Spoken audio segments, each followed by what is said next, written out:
Hello everyone, a very good evening to all of you. सभी लोग फटाक से ऑडियो वीडियो कंफर्म कर दो। A very good evening Radhe, a very good evening Arpita, Arpit, Raghav. एक बार सभी लोग ऑडियो वीडियो कंफर्म करो।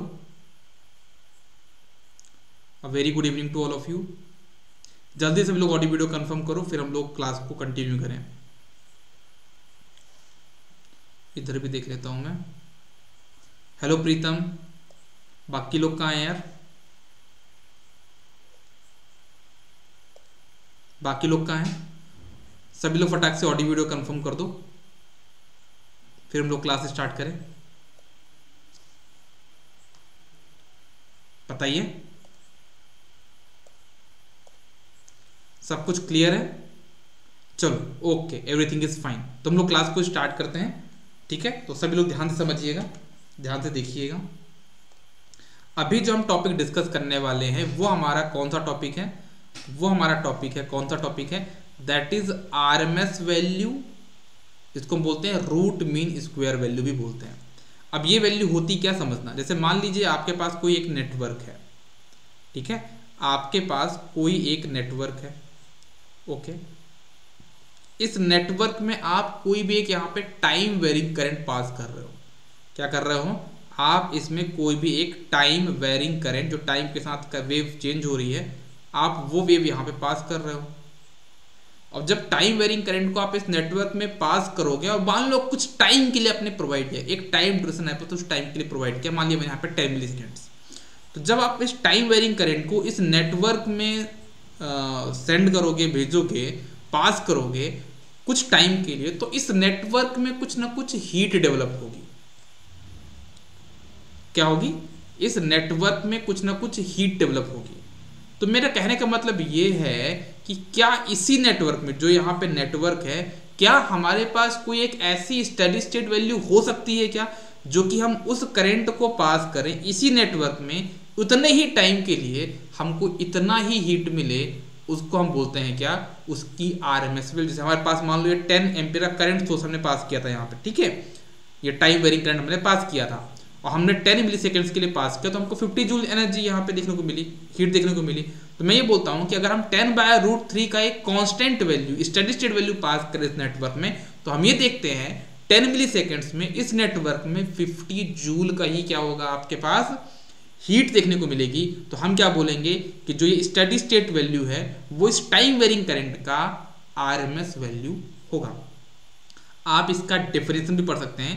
It is the steady state value of time varying wave form such that it could develop the same amount of heat as given by the original wave form for a given interval of time, for a given interval of time.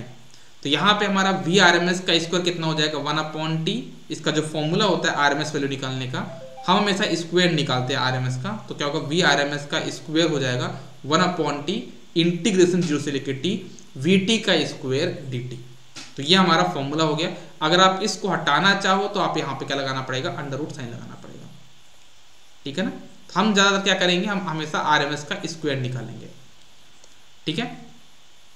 Average value क्या होती है? Same concept समझना। जैसे हमारे पास कोई network है, उसमें मैं कोई टाइम वेरिंग करंट पास कर रहा हूँ, कुछ टाइम के लिए पास कर रहा हूँ, तो इस नेटवर्क में कुछ ना कुछ चार्ज डेवलप होगा। क्या होगा?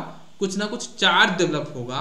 तो हम क्या करते हैं कि हम ये देखते हैं कि क्या जो हमने टाइम वेरिंग करंट पास किया तो इसमें कुछ चार्ज डेवलप हुआ, तो क्या इसका कोई एक अल्टरनेट स्टेडी स्टेट वैल्यू है क्या, जो हम इसी नेटवर्क में पास करें उतने ही टाइम के लिए, उतना ही चार्ज हमको देखने को मिले।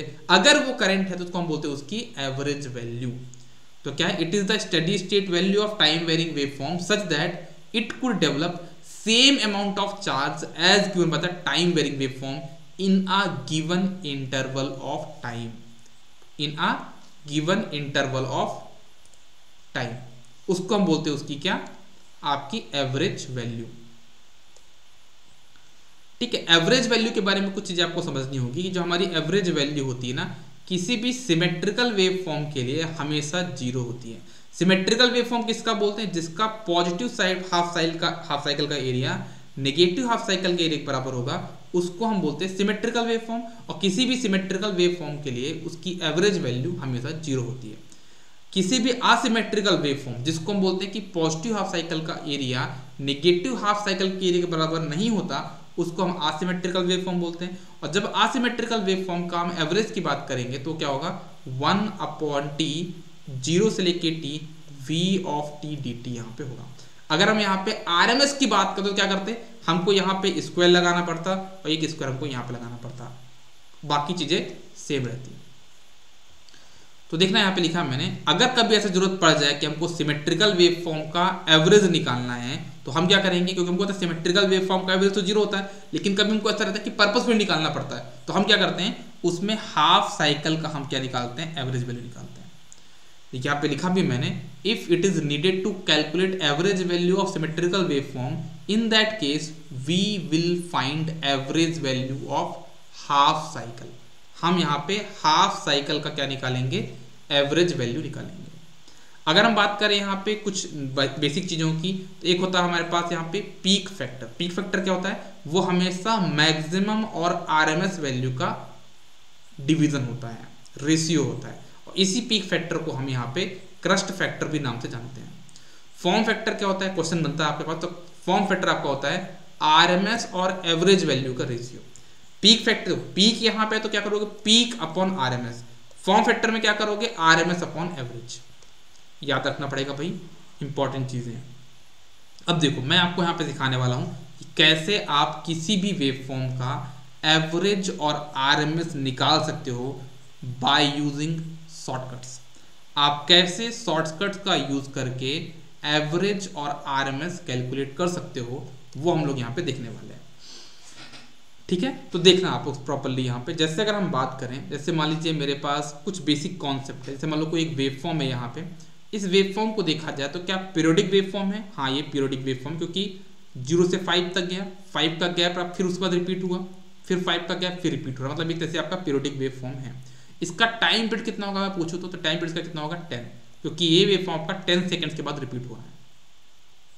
अब इस 10 सेकेंड्स में जहां तक आपका ये वाला पार्ट है इसको हम बोलते हैं टी ऑन, जहां पे वेव फॉर्म प्रेजेंट उसको हम बोलते हैं टी ऑन, और जहां वेव फॉर्म आपकी 0 उसको हम बोलते हैं टी ऑफ, मतलब ऑन और ऑफ इसको हम बोल सकते हैं ऐसा, है ना। अब ये आपको पता होगा कि ऑन प्लस ऑफ को हम क्या होता है, टोटल टाइम। और अगर कोई पूछे ड्यूटी साइकिल क्या होता है, ड्यूटी साइकिल क्या होता है आपका T on upon total T on upon total time. ये क्वेश्चन याद रखना आप हमेशा ना, T on upon total time आपका क्या होता है, ड्यूटी साइकिल होता है। अब यहाँ पे ध्यान से समझिएगा, जैसे मान लीजिए आप देख पा रहे हो यहाँ पे, ये आपके पास एक वेव फॉर्म है, ऐसा है, एक वेव फॉर्म ऐसा है। अगर मैं आपसे पूछूं कि इसका टी ऑन कितना होगा, इसका और टी टोटल कितना होगा, तो देखो इसका टोटल टाइम कितना है 10 सेकेंड्स, और इसका टी ऑन भी कितना है आपके पास 10 सेकेंड्स। अगर मैं इस वेव फॉर्म का बात करूं तो इसका टोटल टाइम पीरियड कितना है, तो इसका जो टोटल टाइम पीरियड है कितना 7 सेकेंड्स, ये इसका टोटल टाइम पीरियड 7 सेकेंड्स। इसका टाइम पीरियड कितना हो जाएगा, ये वाले रेड पार्ट का 2 सेकेंड, ये वाले पार्ट का कितना हो जाएगा 2 सेकेंड्स, और ये वाले पार्ट का कितना हो जाएगा 2 सेकेंड्स। तो 2 सेकेंड 2 सेकेंड 2 सेकेंड का क्या हो जाएगा, ये टाइम पीरियड हो जाएगा। और टोटल टाइम पीरियड कितना होगा आपके पास यहाँ पे आपका 7 सेकेंड्स। ये आपका शॉर्टकट्स बता रहा हूं मैं। अब देखो मेन चीज समझना, यहाँ पे इंपॉर्टेंट समझना, देखो आपके पास जो क्वेश्चन बनते हैं ना वो जनरली किसके बनते हैं, रेक्टेंगुलर वेव बनती है और एक बनती है आपके पास ट्रायंगुलर वेव। इनका आप एवरेज और RMS कैसे निकालोगे देखना। जैसे मान लो आपके पास कोई रेक्टेंगुलर वेव है, मतलब कुछ टाइम के लिए टी ऑन है, ये आपका इसका टोटल टाइम टी है, और इसका मैग्नीट्यूड कितना है यहाँ पे आई। तो आई एवरेज निकालने के लिए क्या करना है, बहुत आराम से बनना, इसका मैग्नीट्यूड कितना है आई में मल्टीप्लाई करना है किसका, T on upon total time. किसका मल्टीप्लाई करना है, I into T on upon T total. ये आपका क्या हो जाएगा, आई एवरेज हो जाएगा। आई RMS का स्क्वायर क्या होगा, इसका RMS का स्क्वायर कितना होगा, RMS कितना होगा, तो क्या करोगे हमेशा RMS का स्क्वायर निकाल, तो क्या हो जाएगा आई RMS का स्क्वायर हो जाएगा। आपका जो मैग्नीट्यूड यहाँ पे दिया ना, आप उसका स्क्वायर करो into T on upon T total, ये आपके पास हो जाएगा इसका RMS वैल्यू। तो याद रखना आपका रेक्टेंगुलर वेव का, ये आपकी एक रेक्टेंगुलर वेव होती है, उसका आप एवरेज और RMS कैसे निकालोगे। ठीक, अब हम बात करते हैं यहाँ पे ट्रायंगुलर वेव का। ठीक है, तो ट्रायंगुलर वेव के बारे में हम कैसे बोलेंगे, जैसे मान लीजिए मेरे पास एक ट्रायंगुलर वेव है, okay, this is my triangular wave, this is my triangular wave. इस केस में आप इसका एवरेज और आरएमएस कैसे निकालोगे? जैसे इसका मैग्नीट्यूड मान लो यहाँ पे कितना v है, मान लेता हूँ मैं इसका जो मैग्नीट्यूड है वो कितना v, तो इसका हम एवरेज कैसे निकालेंगे? v/2 क्या करोगे आप यहाँ पे? v/2 into t on upon T. T देखो ये t ऑन अपॉन टी तो सभी में देखने को मिलेगा। देखो यहाँ पे भी था, यहाँ पे भी था, यहाँ पे भी है, यहाँ पे भी है, तो आपको जो t ऑन अपॉन टी है वो सभी में है। यहाँ पे जब एवरेज की बात होगी ट्रायंगुलर में तो यहाँ पे क्या आ जाएगा? v/2। यहाँ पे क्या था? i बस था, यहाँ पे क्या हो जाएगा? v/2, मतलब 1/2 एक्स्ट्रा आ जाएगा। ठीक है, अब इसका आरएमएस में क्या करोगे? तो आप हमेशा आरएमएस का स्क्वायर निकालोगे। और कैसे करोगे? जो मैग्नीट्यूड का स्क्वायर बाय 3 करना। क्या करना है? मैग्नीट्यूड का स्क्वायर था यहाँ पे, तो यहाँ पे डिवाइड बाय 3 हो जाएगा। तो क्या करना है? प्रॉपर्ली देखना, जो रेक्टेंगुलर वाला पार्ट था इसमें i था तो यहाँ पे उसको हाफ कर दिया, यहाँ पे i स्क्वायर था तो यहाँ पे क्या कर दिया? 1/3 कर दिया। ये चीज आपको यहाँ पे आरएमएस के वेव फॉर्म के लिए और मतलब रेक्टेंगुलर और ट्रायंगुलर वेव के लिए आपको पार्ट यहाँ पे ये काम आपको यहाँ पे करना पड़ता है। ठीक है, तो देखो ये शॉर्टकट्स मैंने बता दिए। अब इनके थ्रू क्वेश्चन कैसे सॉल्व होंगे वो मैं आपको सिखाता हूँ। देखना, जैसे अगर आपसे पूछा जाए, ये तो मैंने आपको शॉर्टकट्स बताए हैं, ठीक है। अब एक क्वेश्चन देखना यहाँ पे, किनका मैसेज है? अब देखना, अगर मैं यहाँ पे बात करूँ, एक डीसी वेव मेरे पास यहाँ पे है। ओके, मेरे पास एक यहाँ पे डीसी वेव है। अब डीसी वेव में क्या होता है? देखो ये वेव फॉर्म बिल्कुल इनफाइनाइट तक जा रही है। कहाँ तक जा रही है? इनफाइनाइट तक जा रही है। तो इसका टी ऑन कितना होगा? टी टोटल टाइम, और इसका टी कितना होगा? टोटल टाइम कितना होगा? टी होगा, क्योंकि टोटल टाइम इसका टी ही है। तो अगर कोई पूछे इसका वी एवरेज कितना होगा, तो क्या बोलोगे? 10 इंटू t/t, कितना होगा? 10 वोल्ट। इसका कोई अगर पूछे आरएमएस कितना होगा, तो क्या करोगे? 10 का स्क्वायर इंटू t/t, तो t से t कैंसिल, कितना आ जाएगा आपका? 10। इसलिए बोला जाता है कि जो डीसी वेव फॉर्म होता है उसका एवरेज और आरएमएस हमेशा क्या होते हैं? बराबर होते हैं। देख लो आप लोग, 10 आ रहा है ना, तो डीसी वेव फॉर्म का एवरेज और आरएमएस हमेशा बराबर होते हैं। पीक फैक्टर कितना हो जाएगा? Maximum upon RMS. Maximum value कितनी इसकी? 10, तो 10/10 कितना हो जाएगा? 1 हो जाएगा। फॉर्म फैक्टर कितना होता है? RMS upon average. आरएमएस भी 10 है और एवरेज भी 10 है, तो 10/10 कितना हो जाएगा आपके पास? 1 हो जाएगा। अब हम बात करते हैं यहाँ पे किसके बारे में? आपके एवरेज वैल्यू के बारे में। ये वाला जो क्वेश्चन है उसके बारे में देखते हैं। तो देखना, आपके पास जो वेवफॉर्म दी गई है, सबसे पहले ये देखो इसका टोटल टाइम पीरियड कितना है? 5 सेकंड, और इसका टी ऑन भी कितना है? 5। तो पहले हम इसका निकालते हैं एवरेज। कैसे निकालेंगे? मैग्नीट्यूड कितना है? 10, तो 10/2 इंटू 5/5 कितना आ जाएगा? 5 वोल्ट।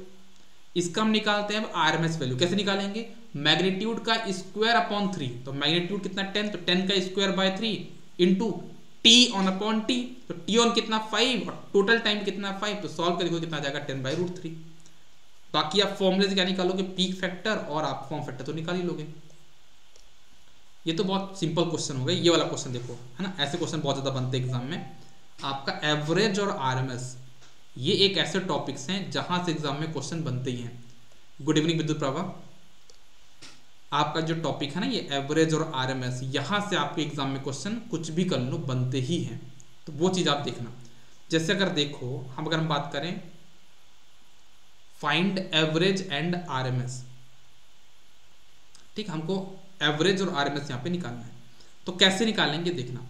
जैसे मेरे पास एक पार्ट तो ये है जो कि ट्रायंगुलर वाला पार्ट है, और उसके बाद आपके पास क्या है? रेक्टेंगुलर वाला पार्ट है। ओके, तो हम पहले निकालते हैं, चलो कौन सी बात निकालते हैं? पहले अपन एवरेज वैल्यू।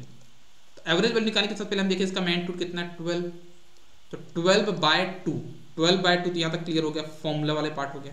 अब इसका टोटल टाइम कितना है? यहाँ पे देखो टोटल टाइम इसका 20 सेकेंड, और इसका यहाँ तक पार्ट कितना? टी ऑन कितना है आपके पास? 5।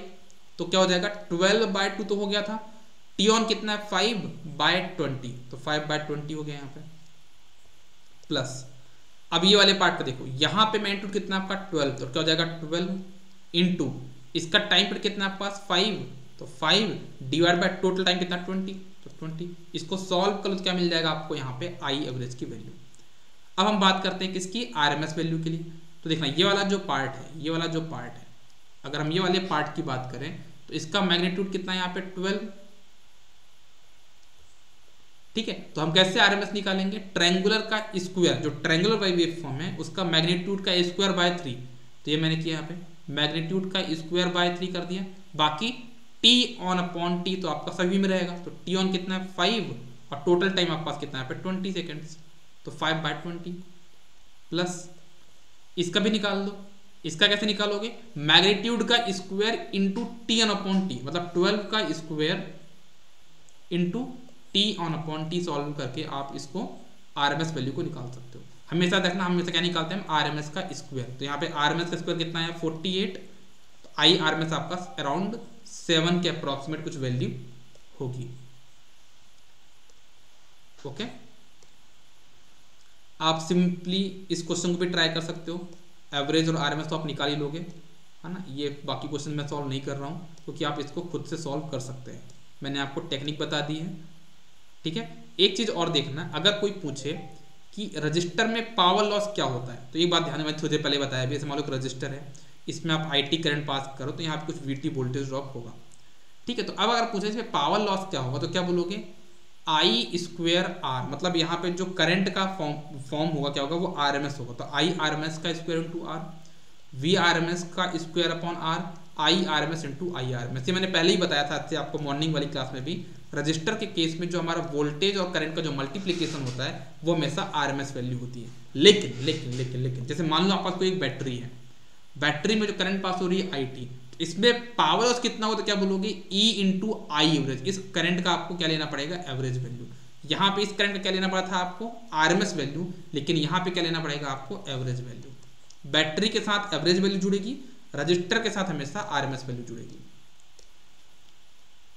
ठीक है। अगर मान लो कभी ऐसा क्वेश्चन आ गया जिसको हम बोलते हैं हार्मोनिक्स के फॉर्म में, कि आपका वीटी दिया हुआ है, वीटी की वैल्यू कितना वी नॉट, इसको हम बोलते हैं डीसी वेव फॉर्म, है ना, ये आप बोलते हैं फंडामेंटल, ये बोलते हैं हम इसके हार्मोनिक्स। तो ऐसे पार्ट में अगर आपका वोल्टेज दिया हुआ है और आपको इसका क्या निकालना है, एवरेज वैल्यू निकालनी, तो क्या बोलोगे, ये एक साइनसोइडल वेव फॉर्म है, इसका एवरेज 0 होगा, इसका एवरेज 0 होगा, इसका भी एवरेज 0 होगा, इसका भी एवरेज 0 होगा। डीसी का एवरेज और आरएमएस हमेशा कितना होता है, उतना ही होता है। तो वी ऑफ टी का हम बात करें, वी एवरेज कितना होगा, वी नॉट होगा। लेकिन अगर हम बात करें इसके आरएमएस की, तो आरएमएस कितना हो जाएगा, वी नॉट का square plus V1 by root 2 का square plus V2 bye root 2 का square plus V3 by root 3 का रूट 2 का square plus V4 by root 4 का V4 बाय रूट 2 का स्क्वायर। ऐसे करके हम इस क्वेश्चन को सॉल्व कर लेंगे, ठीक है ना। अच्छा, साइनोसॉइडल वेव के लिए अगर आपको याद रखना है, साइनोसॉइडल वेव के लिए आपका जो V एवरेज होता है फुल साइकिल के लिए हमेशा 0 होगा, लेकिन हाफ साइकिल के लिए हमारा जो एवरेज होता है वो कितना होता है, 2Vm/π होता है। और साइनोसॉइडल का जो आरएमएस होगा, ये बच्चे को पता होता है कितना, Vm/√2। अगर हम बात करें हाफ वेव रेक्टिफायर जो होता है हमारा, अगर हम उसके आउटपुट की बात करें तो उसका हमारा एवरेज कितना होता है, Vm/π, और इसका आरएमएस होता है Vm/2, ठीक है। वैसे अगर हम बात करें यहाँ पे किसकी, फुल वेव रेक्टिफायर का जो आउटपुट होता है, अगर हम उसके आरएमएस की बात करें और एवरेज की बात करें, कितना होगा, इसका एवरेज होता है कितना, 2Vm/π, ठीक है। और इसका आरएमएस कितना होगा, Vm/√2, as similar to sine wave.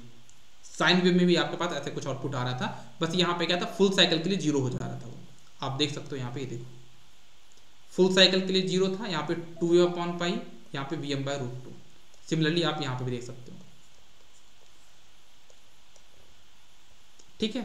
अब ऐसे क्वेश्चन ही बनते कि आपके पास एक रजिस्टर दिया है, इसमें करंट आईटी पास हो रही है, तो पावर लॉस कितना होगा, तो पावर लॉस फॉर्मूला क्या होता है, आई आरएमएस का स्क्वायर इंटू आर। तो क्या करना है, इस आई का आप आरएमएस वैल्यू निकालोगे। कैसे निकालोगे, शॉर्टकट पता ना आपको, कैसे करोगे देखना, मैं सॉल्व करता हूँ। 6 का स्क्वायर बाय 3, इतना तो कर लिया अपन ने, into T on upon T, तो 5/5 कर दिया, 5 से 5 कैंसिल हो गया, कितना हो जाएगा ये 36/3, 12।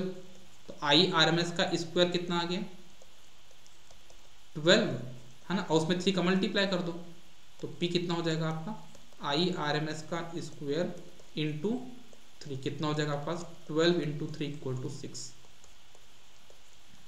आपका आंसर हो जाएगा यहाँ पे कितना, 6, सॉरी 36 होगा ना, 12 इंटू 3 कितना होता है, 36 होगा ना, 36 वॉट आपके पास यहाँ पे आंसर हो जाएगा। तो ऐसे हम क्वेश्चन को यहाँ पे सॉल्व करते हैं। ठीक है, तो आई होप आपको यहाँ पे जो एवरेज वैल्यू है और आरएमएस वैल्यू उसका कॉन्सेप्ट आपको यहाँ पे क्लियर हो गया होगा। ऐसे बाकी जितने भी क्वेश्चन हैं वो सारे क्वेश्चन आप यहाँ पे सॉल्व कर सकते हो। अब कुछ क्वेश्चन ऐसे भी बनते हैं, देखना आप लोग यहाँ पे कुछ क्वेश्चन आपके पास ऐसे भी बनते हैं। आपके पास यहाँ पे ओमेगा की वैल्यू दी हुई है, आपको एक नेटवर्क दिया गया है जहाँ पे रजिस्टर है, इंडक्टर है और कैपेसिटर है। इंडक्टर की यूनिट हेनरी में है, यहाँ पे फैरेड में, ठीक है। तो आपको इस सर्किट का इम्पिडेंस निकालना है और पावर फैक्टर निकालना है। पावर फैक्टर के लिए आपको क्या करना है, एक देखो आपको क्या करना है, आपको इसके अक्रॉस इम्पिडेंस निकाल देना, इक्वलेंट इम्पिडेंस। और जब इम्पिडेंस निकालो तो एक क्या आएगा, आर प्लस जे एक्स के फॉर्म में आएगा। किस फॉर्म में आएगा, आर प्लस जे एक्स। तो आर बाय मॉड जेड कर दोगे तो क्या मिल जाएगा आपको, पावर फैक्टर। तो सबसे पहले आप सर्किट को सॉल्व कैसे करने वाले वो मैं बताता हूँ। सबसे पहले आपको क्वेश्चन में ओमेगा की वैल्यू दी कितना 4, तो आप पहले यहाँ पे इनको चेंज कर लो। जैसे 1 हेनरी है तो 1 हेनरी देखो किस में चेंज हो जाएगा, 1 हेनरी चेंज हो जाएगा कितने 4 जे में। क्या होता है, जे ओमेगा होता है ना, जे ओमेगा एल। जे ओमेगा वैल्यू 4 है और एल की वैल्यू कितना 1, तो कितना कन्वर्ट हो जाएगा, ये 4 जे में कन्वर्ट हो जाएगा। सिमिलरली आपका जो सी है वो माइनस जे अपॉन एक्स सी के फॉर्म में कन्वर्ट करोगे, माइनस जे एक्स सी के फॉर्म में कन्वर्ट करोगे, इतना आ जाएगा माइनस 2 जे में कन्वर्ट हो जाएगा। तो ये सर्किट बन गया। तो आपका जो जेड होगा है ना, वो कितना होगा कि ये देखो 4 प्लस 4 आपके सीरीज में है तो दोनों ऐड हो गए। फिर उसके पैरेलल में क्या माइनस 2 तो पैरेलल 2 हो गया। उनका जो भी आंसर आएगा वो 2 के सीरीज में है तो 2 के सीरीज में है। अब आप इस मैथमेटिक्स को सॉल्व कर लो। अब आप इस मैथमेटिक्स को सॉल्व करो तो सॉल्व करने में आपका जो जेड आया कितना है यहाँ पे 2.8 माइनस 2.4 जे। ये रेजिस्टेंस है, ये आपका कैपेसिटेंस का पार्ट है क्योंकि माइनस साइन यहाँ पे है। माइनस साइन होने से हम ये बोल सकते हैं कि यहाँ पे जो पावर फैक्टर हमारा वो लीडिंग होगा। अगर यहाँ पे प्लस होता तो हम क्या बोलते हैं कि लैगिंग पावर फैक्टर होगा, लेकिन यहाँ पे माइनस दिख गया मतलब इसका पावर फैक्टर क्या होगा, लीडिंग होगा। तो इसका मॉड जेड कितना हो जाएगा, मॉड जेड इक्वल्स टू 2.8 का स्क्वायर प्लस 2.4 का स्क्वायर 3.6। तो 2.8 अपॉन 3.6 सॉल्व कर दोगे तो कितना आ जाएगा 0.76। वही हमारा क्या होगा, पावर फैक्टर होगा। तो इस टाइप के क्वेश्चन को हम ऐसे सॉल्व करते हैं, ठीक है। तो इस क्वेश्चन में देख लिया कि आप कैसे इंपिडेंस और पावर फैक्टर दोनों यहां पे कैलकुलेट कर सकते हैं, ठीक है। यहां पे कुछ मैंने बेसिक चीजें बताई हैं कि जैसे आपका a प्लस जे बी के फॉर्म में जो होता है उसको बोलते हैं रेक्टेंगुलर फॉर्म। और जब कभी चीजें किस फॉर्म में होती हैं, आर एंगल थीटा के फॉर्म में होती है उसको हम बोलते हैं पोलर फॉर्म। तो ये आपका मैथमेटिक्स के लिए बताया मैंने कि जब कभी भी आपको चीजों को ऐड करना हो या सब्ट्रैक्ट करना हो तो आप किस चीज को प्रेफर करते हो, हमेशा रेक्टेंगुलर फॉर्मेट को। लेकिन जब कभी भी चीजों को आपको डिवाइड करना हो या फिर क्या करना हो, आपको मल्टीप्लाई करना हो, उस केस में आप पोलर फॉर्म को क्या करते हो, पोलर फॉर्मेट को आप प्रेफरेंस देते हो। मैंने क्या बोला एक बार फिर से रिपीट करता हूं, जब कभी भी दो चीजों को ऐड करना हो, जैसे ए और बी है, दोनों को ऐड करना है, तो आप ये कोशिश करते हो कि ए और बी किस फॉर्म में होने चाहिए, आपके रेक्टेंगुलर फॉर्मेट में होने चाहिए, क्योंकि आसानी से काम हो जाएगा। लेकिन जब कभी भी आपको मल्टीप्लिकेशन और डिवीजन करना होता है तो आप ये कोशिश करते हो कि वो दोनों चीजें किस फॉर्म में हो, पोलर फॉर्म में हो। अब रेक्टेंगुलर टू पोलर फॉर्म किसके थ्रू कन्वर्ट करते हो, आप कैलकुलेटर थ्रू कन्वर्ट करते हो, है ना। आप खुद से मत करिएगा, बहुत टाइम लग जाएगा और आप कर भी नहीं पाओगे। तो आपको किससे कन्वर्ट करना पड़ता है, कैलकुलेटर के थ्रू कन्वर्ट करना पड़ता है। अगर आपके एग्जाम में कैलकुलेटर अलाउड नहीं है तो वो क्वेश्चन में ही लिख देता है कि भाई अगर आप इसको कन्वर्ट करते हो तो आपका पोलर फॉर्म में इतना कुछ आंसर आएगा।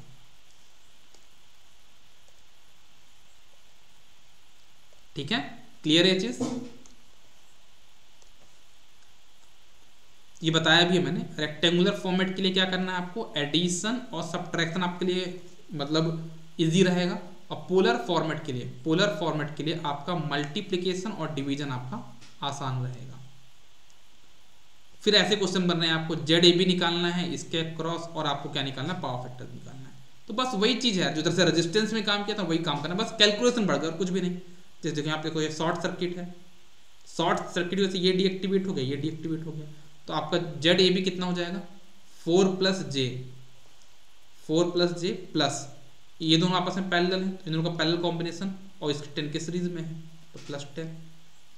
सॉल्व कर लो पूरा तो आपके पास इतना कुछ आंसर आया है ना, इतना कुछ आंसर आया, बीच में प्लस है मतलब पावर फैक्टर क्या होगा, लैगिंग होगा, ठीक है। और आर बाय मॉड जेड कर लोगे, ये आपका आर कितना 15.2 डिवाइड बाय मॉड जेड कर लोगे तो आपको क्या मिल जाएगा, यहाँ पे आपको मिल जाएगा यहाँ पे power factor, R by mod Z से पावर फैक्टर मिल जाएगा।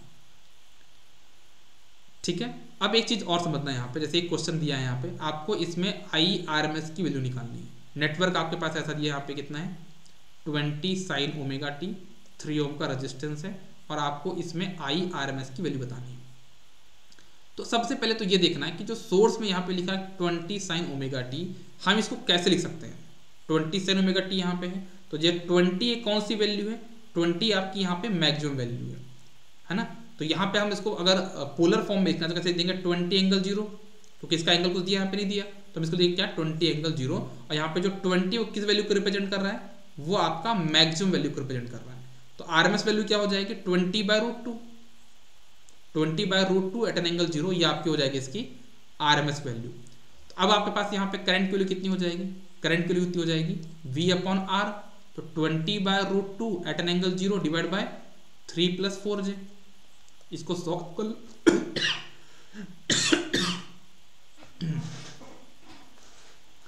इनको आप सॉल्व कर लीजिए तो आपको क्या मिल जाएगा, यहाँ पे इसका आंसर मिल जाएगा।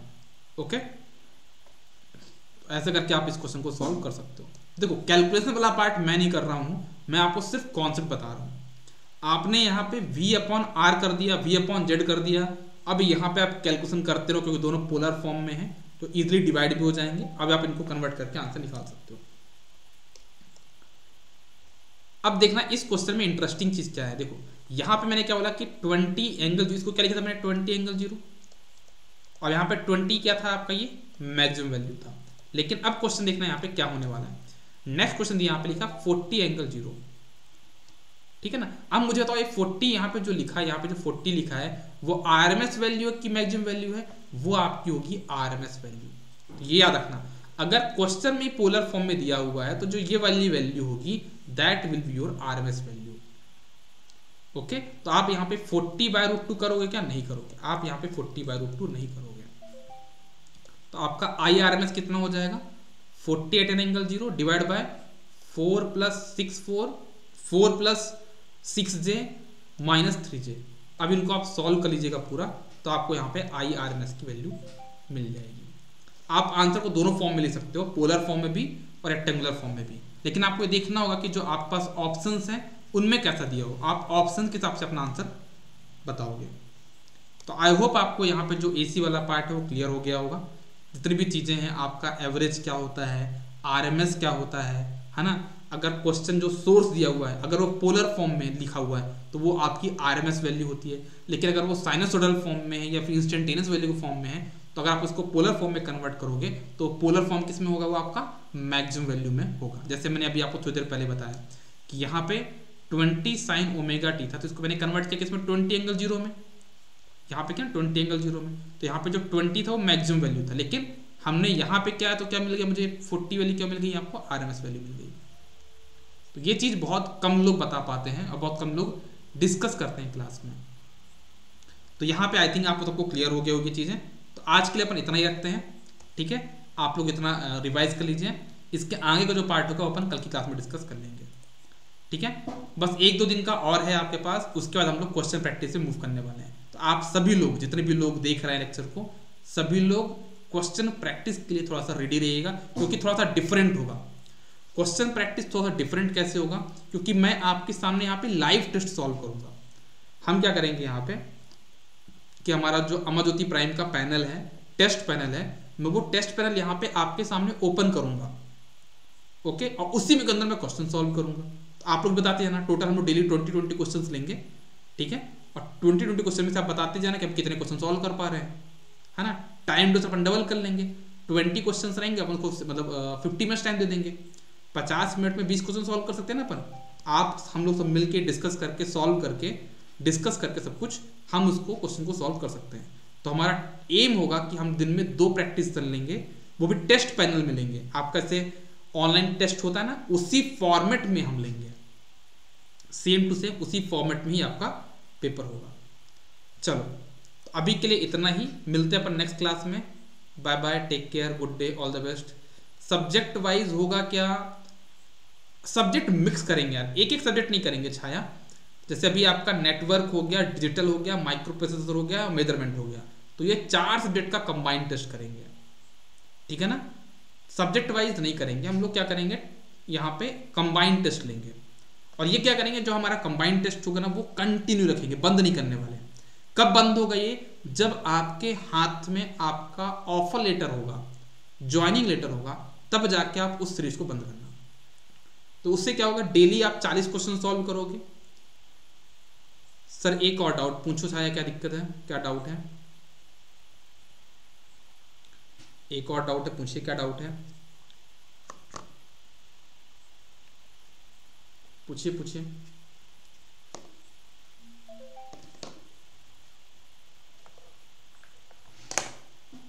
मेजरमेंट कंप्लीट नहीं हुआ, हो जाएगा ना, हो जाएगा, हो जाएगा, मेजरमेंट कंप्लीट हो जाएगा।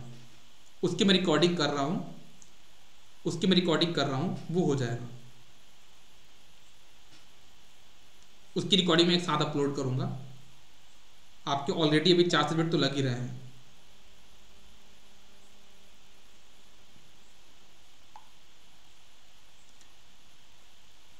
टेस्ट से पहले सब्जेक्ट बता दीजिए। बिल्कुल बता दूंगा यार, मैं अभी आपको बता देता हूं कि आपका नेटवर्क और डिजिटल तो 2 सब्जेक्ट तो रहेंगे ही, है ना। नेटवर्क और डिजिटल 2 सब्जेक्ट रहेंगे, साथ में आपका मेजरमेंट भी रहेगा। और मेजरमेंट के साथ में अभी मेजरमेंट का आपका जो टॉपिक्स है वो कवर करा दूंगा, ठीक है, जो आपका रिवीजन सीरीज में ही आपका करा दूंगा। उसके लिए एक काम और करना, जो मैंने रिवीजन सीरीज कराई है उसको एक बार और देख लेना। यूट्यूब पे मैंने अपलोड किया है सारे सब्जेक्ट्स के, जो भी मैंने पढ़ाए अभी तक, उनको एक बार देख लेना, क्योंकि जो क्वेश्चंस बनेंगे वहां से बन जाएंगे आपके, ठीक है। तो चलो अभी के लिए पर इतना ही रखते हैं, मिलते हैं अपन नेक्स्ट क्लास में। Bye bye, take care, good day.